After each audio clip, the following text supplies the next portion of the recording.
Om Shanti 14 October 2025 प्रातः मुरली बापदादा मधुबन। परम शिक्षक शिव भगवान उवाच मीठे बच्चे, यही पुरुषोत्तम संगम जुग कल्याणकारी जुग अटे। यही जुगरे ही तुमे कनिष्ठरू उत्तम पुरुष हेउछ एवं विश्व परिवर्तन हेउछि। आजिर प्रश्न, यही ज्ञान मार्गरे क्यों कथा भाविबा द्वारा बा कहिबा द्वारा कदापि उन्नति होई परिबो नाही। यही ज्ञान मार्गरे क्यों कथा भाविबा द्वारा बा कहिबा द्वारा कदापि उन्नति होई परिबो नाही। उत्तर, जदि ड्रामारे थिबो तेबे पुरुषार्थ करिबी, ड्रामा कराइले जाई करिबी। एही भली भाबुथिबा बा कहुथिबा पिलामानंकर कदापि उन्नति होई पारिबो नाही। एपरि कहिबा ही भूल अटे। तुमे जानिछ, एबे आमे जेउ पुरुषार्थ करुछु ताहा मध्य ड्रामारे निर्धार्य रहिछे। तेणु पुरुषार्थ करिबाकु ही पड़िबो। गीत यह कहानी है दिए और तूफान की। ओम शांति। ଏହା ହେଉଛି କଳିଯୁଗୀ ମନୁଷ୍ୟମାନଙ୍କର ଗୀତ, କିନ୍ତୁ ଏହାର ଅର୍ଥକୁ ସେମାନେ ଜାଣି ନାହାନ୍ତି। ଏକଥା ତୁମେ ଜାଣିଛ। ଏବେ ତୁମେ ହେଲ ପୁରୁଷୋତ୍ତମ ସଙ୍ଗମ ଯୁଗୀ। ସଙ୍ଗମ ଯୁଗ ସହିତ ପୁରୁଷୋତ୍ତମ ମଧ୍ୟ ଲେଖିବା ଦରକାର। ପିଲାମାନଙ୍କର ଜ୍ଞାନର ପଏଣ୍ଟସ୍ ମନେ ନ ରହିବା କାରଣରୁ ଏଭଳି ପ୍ରକାରର ଅକ୍ଷର ଲେଖିବାକୁ ଭୁଲି ଯାଉଛନ୍ତି। ଏହା ହିଁ ହେଉଛି ମୁଖ୍ୟ କଥା। ଏହାର ଅର୍ଥକୁ ମଧ୍ୟ ତୁମେ ହିଁ ବୁଝିପାରିବ। ପୁରୁଷୋତ୍ତମ ମାସ ମଧ୍ୟ ରହିଛି। ଏହା ପୁଣି ହେଉଛି ପୁରୁଷୋତ୍ତମ ସଙ୍ଗମ ଯୁଗ। ଏହି ସଙ୍ଗମର ମଧ୍ୟ ଏକ ପର୍ବ ରହିଛି। ଏହି ପର୍ବ ସବୁଠାରୁ ଶ୍ରେଷ୍ଠ ଅଟେ। ତୁମେ ଜାଣିଛ, ଏବେ ଆମେ ପୁରୁଷୋତ୍ତମ ହେବାକୁ ଯାଉଛୁ। ଉତ୍ତମରୁ ଉତ୍ତମ ପୁରୁଷ, ଉଚ୍ଚରୁ ଉଚ୍ଚ, ସାହୁକାରରୁ ସାହୁକାର ନମ୍ବର 1 ଲକ୍ଷ୍ମୀ ନାରାୟଣଙ୍କୁ କୁହାଯିବ। ଶାସ୍ତ୍ରରେ ଦେଖାନ୍ତି ବହୁତ ବଡ଼ ପ୍ରଳୟ ହେଲା। ପୁଣି ନମ୍ବର 1 ଶ୍ରୀକୃଷ୍ଣ ସାଗରରେ ଅଶ୍ୱତ୍ଥ ପତ୍ରରେ ଭାସି ଭାସି ଆସିଲେ। ଏବେ ତୁମେ କ'ଣ କହିବ? ନମ୍ବର 1 ହେଲେ ଏହି ଶ୍ରୀକୃଷ୍ଣ, ଯାହାଙ୍କୁ ହିଁ ଶ୍ୟାମ ସୁନ୍ଦର କୁହାଯାଏ। ଶାସ୍ତ୍ରରେ ଦେଖାଇଛନ୍ତି ଶ୍ରୀକୃଷ୍ଣ ଆଙ୍ଗୁଠି ଚୁଚୁମି ଚୁଚୁମି ଆସିଲେ। ପିଲା ତ ଗର୍ଭରେ ହିଁ ରହିଥାଏ। ତେଣୁ ପ୍ରଥମେ ଜ୍ଞାନସାଗରଙ୍କଠାରୁ ଉତ୍ତମରୁ ଉତ୍ତମ ପୁରୁଷ ଶ୍ରୀକୃଷ୍ଣ ବାହାରିଲେ। ଜ୍ଞାନସାଗରଙ୍କ ଦ୍ୱାରା ସ୍ୱର୍ଗର ସ୍ଥାପନା ହେଉଛି। ଏଥିରେ ନମ୍ବର 1 ପୁରୁଷୋତ୍ତମ ହେଉଛନ୍ତି ଏହି ଶ୍ରୀକୃଷ୍ଣ ଏବଂ ଇଏ ହେଲେ ଜ୍ଞାନର ସାଗର, ପାଣିର ନୁହେଁ। ବାସ୍ତବରେ ପ୍ରଳୟ ମଧ୍ୟ ହେଉନାହିଁ। କେତେକ ନୂଆ ନୂଆ ସନ୍ତାନ ଆସୁଥିବାରୁ ବାବାଙ୍କୁ ପୁଣି ପୁରୁଣା ପଏଣ୍ଟସ୍ର ପୁନରାବୃତ୍ତି କରିବାକୁ ପଡ଼ୁଛି।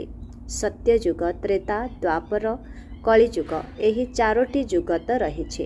ପଞ୍ଚମ ପୁଣି ପୁରୁଷୋତ୍ତମ ସଙ୍ଗମ ଯୁଗ। ଏହି ଯୁଗରେ ମନୁଷ୍ୟ ପରିବର୍ତ୍ତନ ହେଉଛନ୍ତି, କନିଷ୍ଠରୁ ସର୍ବୋତ୍ତମ ହେଉଛନ୍ତି।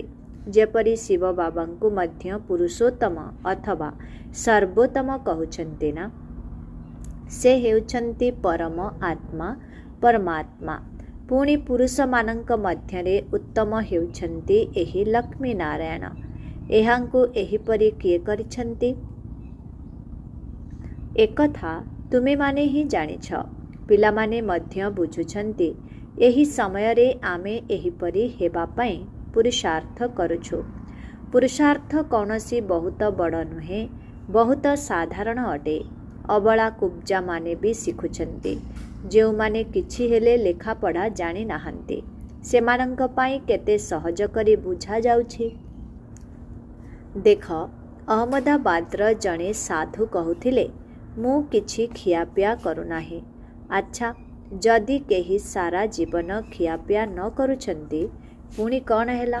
ପ୍ରାପ୍ତି ତ କିଛି ହେଲା ନାହିଁ ନା। ବୃକ୍ଷକୁ ମଧ୍ୟ ଖାଦ୍ୟ ମିଳୁଛି ନା। ସ୍ୱତଃ ଖତ, ପାଣି ଆଦି ତାକୁ ମିଳୁଛି, ଯାହାଦ୍ୱାରା ବୃକ୍ଷର ବୃଦ୍ଧି ହେଉଛି। ସେ ମଧ୍ୟ କୌଣସି ରିଦ୍ଧି ସିଦ୍ଧି ପାଇଥିବେ। ଏହିପରି ବହୁତ ଅଛନ୍ତି ଯିଏକି ନିଆଁ ଅଥବା ପାଣି ଉପରେ ଚାଲୁଛନ୍ତି। ଏହାଦ୍ୱାରା ଲାଭ କ'ଣ? ତୁମର ତ ଏହି ସହଜ ରାଜଯୋଗ ଦ୍ୱାରା ଜନ୍ମ ଜନ୍ମାନ୍ତରର ଫାଇଦା ରହିଛି। ତୁମକୁ ମୁଁ ଜନ୍ମ ଜନ୍ମାନ୍ତର ପାଇଁ ଦୁଃଖୀରୁ ସୁଖୀ କରାଉଛି। ବାବା କହୁଛନ୍ତି, ପିଲାମାନେ, ଡ୍ରାମା ଅନୁସାରେ ମୁଁ ତୁମକୁ ଗୁହ୍ୟ କଥା ଶୁଣାଉଛି। ଯେପରି ବାବା ବୁଝାଉଛନ୍ତି ଯେ ଶିବ ଏବଂ ଶଙ୍କରଙ୍କୁ କାହିଁକି ମିଶାଇ ଦେଇଛନ୍ତି। ଶଙ୍କରଙ୍କର ତ ଏହି ସୃଷ୍ଟିରେ ପାର୍ଟ ହିଁ ନାହିଁ। ଶିବ, ବ୍ରହ୍ମା, ବିଷ୍ଣୁଙ୍କର ପାର୍ଟ ରହିଛି। ବ୍ରହ୍ମା ଏବଂ ବିଷ୍ଣୁଙ୍କର ଅଲରାଉଣ୍ଡ ପାର୍ଟ ରହିଛି। ଶିବ ବାବାଙ୍କର ମଧ୍ୟ ଏହି ସମୟରେ ପାର୍ଟ ରହିଛି, ଯିଏକି ଆସି ଜ୍ଞାନ ଦେଉଛନ୍ତି, ପୁଣି ନିର୍ବାଣ ଧାମକୁ ଚାଲି ଯାଉଛନ୍ତି। ପିଲାମାନଙ୍କୁ ସମ୍ପତ୍ତି ଦେଇ ନିଜେ ବାନପ୍ରସ୍ଥକୁ ଚାଲି ଯାଉଛନ୍ତି। ବାନପ୍ରସ୍ଥୀ ହେବା ଅର୍ଥାତ୍ ଗୁରୁଙ୍କ ଦ୍ୱାରା ବାଣୀରୁ ଉର୍ଦ୍ଧ୍ୱକୁ ଯିବାର ପୁରୁଷାର୍ଥ କରିବା। କିନ୍ତୁ ଘରକୁ କେହି ଫେରିଯାଇପାରିବେ ନାହିଁ, କାହିଁକିନା ବିକାରୀ ଭ୍ରଷ୍ଟାଚାରୀ ଅଟନ୍ତି। ବିକାର ଦ୍ୱାରା ସମସ୍ତଙ୍କର ଜନ୍ମ ହେଉଛି। ଏହି ଲକ୍ଷ୍ମୀ ନାରାୟଣ ନିର୍ବିକାରୀ ଅଟନ୍ତି। ସେମାନଙ୍କର ବିକାର ଦ୍ୱାରା ଜନ୍ମ ହେଉନାହିଁ, ସେଥିପାଇଁ ଶ୍ରେଷ୍ଠାଚାରୀ କହୁଛନ୍ତି। କୁମାରୀମାନେ ନିର୍ବିକାରୀ ଅଟନ୍ତି, ସେଥିପାଇଁ ତାଙ୍କ ସମ୍ମୁଖରେ ମୁଣ୍ଡ ନୁଆଇଥାନ୍ତି। ତେଣୁ ବାବା ବୁଝାଇଛନ୍ତି ଯେ ଏଠାରେ ଶଙ୍କରଙ୍କର କୌଣସି ପାର୍ଟ ହିଁ ନାହିଁ। ବାକି ପ୍ରଜାପିତା ବ୍ରହ୍ମା ତ ନିଶ୍ଚୟ ପ୍ରଜାଙ୍କର ପିତା ହେଲେ ନା। ଶିବ ବାବାଙ୍କୁ ତ ଆତ୍ମାମାନଙ୍କର ପିତା ବୋଲି କୁହାଯିବ। ସେ ହେଉଛନ୍ତି ଅବିନାଶୀ ପିତା। ଏହି ଗୁହ୍ୟ କଥାକୁ ଭଲ ଭାବରେ ଧାରଣ କରିବାକୁ ହେବ। ବଡ଼ ବଡ଼ ଫିଲୋସୋଫରମାନଙ୍କୁ ବହୁତ ଉପାଧି ମିଳିଥାଏ। ଶ୍ରୀ ଶ୍ରୀ 108ର ଉପାଧି ମଧ୍ୟ ବିଦ୍ୱାନମାନଙ୍କୁ ମିଳିଥାଏ। ବନାରସ କଲେଜରୁ ପାସ୍ କରି ଉପାଧି ନେଇ ଆସୁଛନ୍ତି। ବାବା ସେଥିପାଇଁ ଗୁପ୍ତାଜୀଙ୍କୁ ବନାରସ ପଠାଇଥିଲେ ଯେ ସେମାନଙ୍କୁ ଯାଇ ବୁଝାଅ କି ବାବାଙ୍କର ଉପାଧିକୁ ମଧ୍ୟ ନିଜ ଉପରେ ରଖି ବସିଛ। ବାବାଙ୍କୁ ଶ୍ରୀ ଶ୍ରୀ 108 ଜଗତଗୁରୁ କୁହାଯାଉଛି। ମାଳା ହିଁ 108ର ହୋଇଥାଏ। 8 ରତ୍ନର ମଧ୍ୟ ଗାୟନ ରହିଛି। ସେମାନେ ସମ୍ମାନର ସହିତ ପାସ୍ କରୁଛନ୍ତି, ସେଥିପାଇଁ ଭକ୍ତମାନେ ତାଙ୍କର ଜପ କରୁଛନ୍ତି।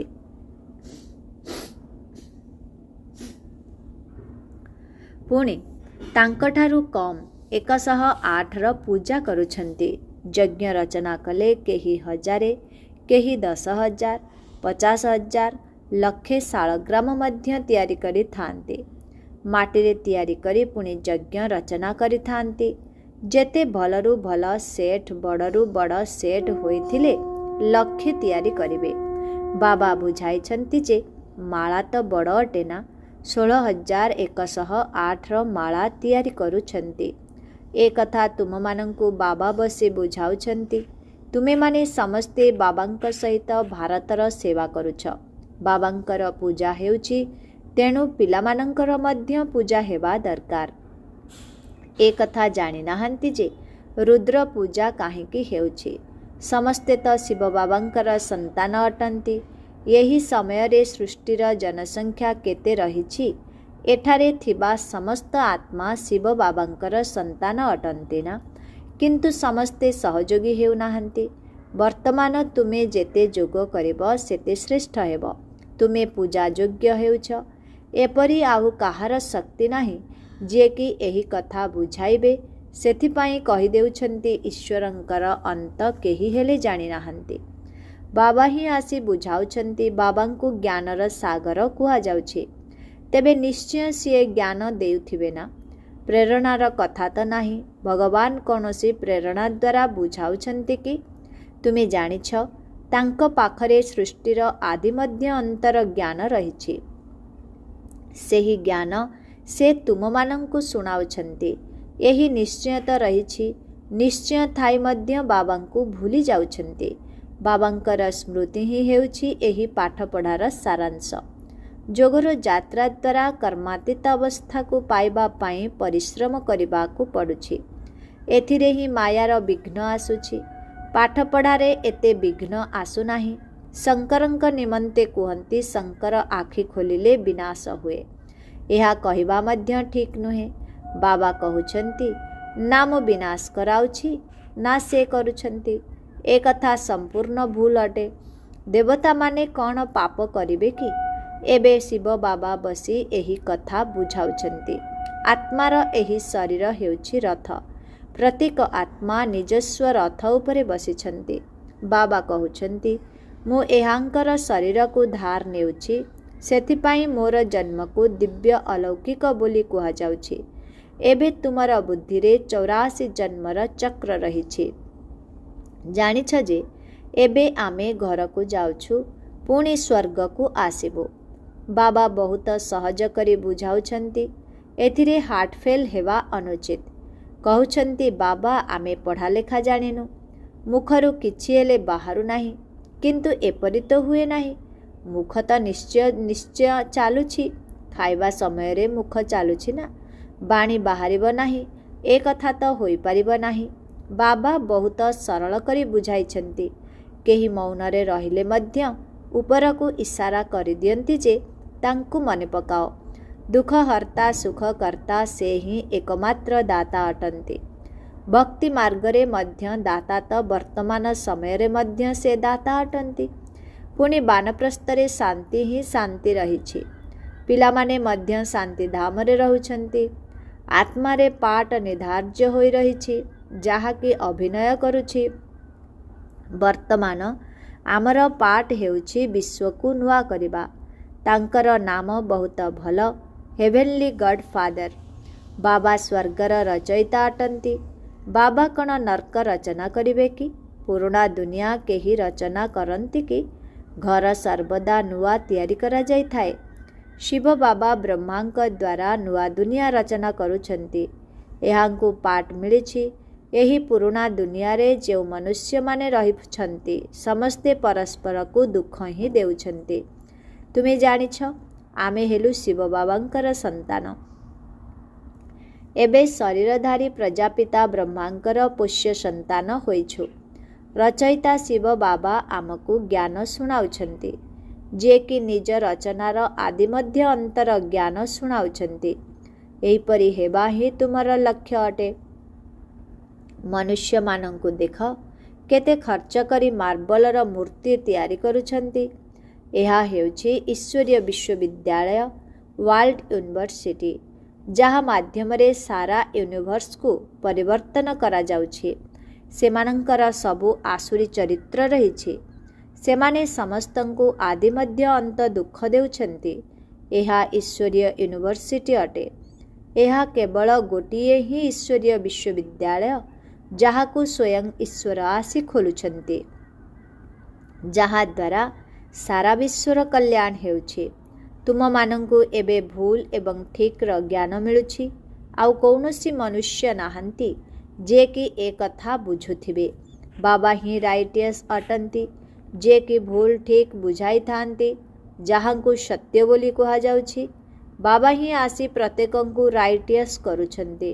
ରାଇଟିୟସ୍ ହେଲେ ପୁଣି ମୁକ୍ତିକୁ ଯାଇ ଜୀବନ ମୁକ୍ତିରେ ଆସିବ। ଡ୍ରାମାକୁ ମଧ୍ୟ ତୁମେମାନେ ଜାଣିଛ। ଆରମ୍ଭରୁ ଶେଷ ପର୍ଯ୍ୟନ୍ତ ଅଭିନୟ କରିବା ପାଇଁ କ୍ରମାନ୍ୱୟରେ ଆସୁଛନ୍ତି। ଏହି ଖେଳ ଅନବରତ ଚାଲୁଛି। ଡ୍ରାମା ସୁଟ୍ ହୋଇ ଚାଲିଛି। ଏହା ସର୍ବଦା ନୂଆ ଅଟେ। ଏହି ଡ୍ରାମା କେବେ ପୁରୁଣା ହେଉନାହିଁ। ଆଉ ସବୁ ନାଟକ ଆଦି ବିନାଶ ହୋଇଯାଉଛି। ଏହା ବେହଦର ଅବିନାଶୀ ଡ୍ରାମା ଅଟେ। ଏଥିରେ ସବୁ ଅବିନାଶୀ ପାଠଧାରୀ ରହିଛନ୍ତି। ଅବିନାଶୀ ଖେଳ ଅଥବା ଷ୍ଟେଜ୍ ଦେଖ କେତେ ବିଶାଳ। ବାବା ଆସି ପୁରୁଣା ସୃଷ୍ଟିକୁ ନୂଆ କରୁଛନ୍ତି। ସେ ସବୁର ତୁମକୁ ସାକ୍ଷାତକାର ହେବ। ସେହି ସମୟ ଯେତେ ନିକଟତର ହୋଇ ଆସିବ, ସେତେ ତୁମେ ଖୁସି ହେବ। ସାକ୍ଷାତକାର କରିବ। କୁହାଯିବ, ଏବେ ପାଠ ପୁରା ହେଲା। ଡ୍ରାମାର ପୁଣି ପୁନରାବୃତ୍ତି ହେବ। ପୁଣି ନୂଆ କରି ଅଭିନୟ କରିବ, ଯାହା କଳ୍ପ ପୂର୍ବରୁ କରିଥିଲ। ଏଥିରେ ଟିକିଏ ହେଲେ ଫରକ ହୋଇପାରିବ ନାହିଁ। ସେଥିପାଇଁ ଯେତେ ଦୂର ସମ୍ଭବ ତୁମେ ସନ୍ତାନମାନଙ୍କୁ ଉଚ୍ଚପଦ ପାଇବା ଦରକାର। ସେଥିପାଇଁ ବହୁତ ପୁରୁଷାର୍ଥ କରିବାକୁ ହେବ। ଏଥିରେ ଝାଉଁଳି ପଡ଼ିବା ଉଚିତ ନୁହେଁ। ଡ୍ରାମାର ଯାହା କରାଇବାର ଥିବ ତାହା କରାଇବ, ଏକଥା କହିବା ମଧ୍ୟ ଭୁଲ ଅଟେ। ଆମକୁ ତ ପୁରୁଷାର୍ଥ କରିବାକୁ ହିଁ ପଡ଼ିବ। ଆଚ୍ଛା, ମିଠେ ମିଠେ ଶିଖିଲ ଦେ ସନ୍ତାନମାନଙ୍କ ପ୍ରତି ମାତ୍ ପିତା ବାପଦାଦାଙ୍କର मधुर स्नेह संपन्न शुभेच्छा एवं सुप्रभात। आत्मिक पितांकर आत्मिक संतान मानंकु नमस्ते। आत्मिक संतान मानंकर आत्मिक पितांकु ओम शांति गुड मॉर्निंग नमस्ते नमस्ते नमस्ते नमस्ते नमस्ते। शुक्रिया बाबा शुक्रिया। ओम शांति। धारणा पाई मुख्य सार 1 नंबर पाठपढ़ार सारांश को बुद्धि रे रखी जोगर यात्रा द्वारा कर्मातीत अवस्था को प्राप्त करने को हेबो। उच्च बा पूजनीय हेबा पाई बाबांकर पूरा पूरा सहयोगी हेबा को पड़िबो। 2 नंबर सत्य पितांक द्वारा भूल ठीक रो जेउ ज्ञान मिलिछि ताहा द्वारा न्याय संगत कर्म करी जीवन बंधन रु मुक्त हेबा को पड़िबो। मुक्ति एवं जीवन मुक्तिर संपत्ति नेबा को हेबो। वरदान परस्पर भितरे स्नेहर आदान प्रदान द्वारा समस्तंकु सहयोगी कराउथिबा सफलता मूर्त भव। परस्पर भितरे स्नेहर आदान प्रदान द्वारा समस्तंकु सहयोगी कराउथिबा सफलता मूर्त भव। एबे ज्ञानर आदान प्रदान करिबार समय बीती गलानी। एबे स्नेहर आदान प्रदान कर। जे भी तुम सम्मुख को आसुछि बा संबंधरे आसुछि ताकु स्नेह दिय एवं निय। एहाकु ही कुहा जाए समस्तंकर स्नेही बा प्रिय हेबा। ज्ञानर दान अज्ञानी आत्मा मानंकु कर एवं ब्राह्मण परिवार रे एही दानर महादानी हुआ। संकल्प रे मध्य काहा प्रति स्नेह व्यतीत अन्य किछि भी संकल्प उत्पन्न न हेउ। जेतेबेले समस्तंक प्रति स्नेह आसीजिब तेबे स्नेहर प्रतिदान हेला सहयोग एवं सहयोगर फलस्वरूप सफलता प्राप्त होई थाए। आजिर स्लोगन गोटे सेकेंड रे व्यर्थ संकल्प रे फुल स्टॉप लगाई दियो। एहा ही हेउछि तीव्र पुरुषार्थ। अव्यक्त इशारा निज प्रति एवं समस्तंक प्रति निजर संकल्प द्वारा जोगर शक्ति गुड़ी को प्रयोग कर। जोगर मानसिक सेवा अविनाशी सेवा अटे। जेते जेते तुम्हें संकल्प द्वारा वाणी द्वारा निजे सांपुल हेब तेबे सांपुल को देखि समस्ते स्वतः ही आकर्षित हेबे। एथिपाई केवल दृढ़ संकल्प रख ताहेले सहजरे सेवा होई चलिब। जदि वाणी द्वारा सेवा करिबा पाई समय नहीं तेबे वृत्ति द्वारा बा मानसिक सेवा द्वारा परिवर्तन करिबा पाई समय तो अछि ना। एबे सेवा व्यतीत अन्य केउथिरे भी समय नष्ट करिबार नाही। तेणु निरंतर जोगी निरंतर सेवाधारी हुआ। जदि मानसिक सेवा बा संकल्प द्वारा सेवा करिबा जणा नाही तेबे निजर संपर्क द्वारा निजर चालीचलन द्वारा मध्य सेवा करि पारिबो। मातेश्वरींकर अमूल्य महावाक्य मुक्ति एवं मोक्ष। आजिकाली मनुष्य मुक्ति को ही मोक्ष बोली कहउछंती। सेमाने भाबुछंती जेउ माने मुक्ति को प्राप्त करुछंती सेमाने जन्म मरण रु मुक्ति पाई जाउछंती। सेमाने तो जन्म मरण रे न आसीबा को ही उच्च पद बोली भाबुछंती जाहाकु प्रारब्ध बोली मानुछंती। जीवन मुक्ति बोली तांको कहउछंती जेउ माने जीवन रे थाई भल कर्म करुछंती। जेपरिकी धर्मात्मा मनुष्य सेमानंकर जीवन मुक्त अवस्था बोली भाबुछंती। बाकी कर्म बंधन रु मुक्त होई जिबा एहार अर्थ को तो कोटि करू केही जणे जणे ही बुझी पारंती। तेबे एहा हेउछि सेमानंकर निजस्व मत। किंतु आमे माने तो पिता परमात्मा द्वारा सबु किछि जानी गले जे पर्यंत मनुष्य प्रथमे विकारी कर्म बंधन रु मुक्त न होइछंती से पर्यंत आदि मध्य अंत दुखरु मुक्त होई पारिबे नाही। तेणु एथिरु मुक्त हेबा एहा मध्य एक स्तर। सही स्तर को पिता परमात्मा ही पहुंचाई पारिबे कारण मुक्ति जीवन मुक्ति दाता हेउछंती सिए जे कि गोटिए समय रे ही आसी समस्तंकु मुक्ति जीवन मुक्ति देउछंती। बाकी परमात्मा अनेक थर आसंती नाही ना अनेक अवतार धारण करंती। ओम शांति।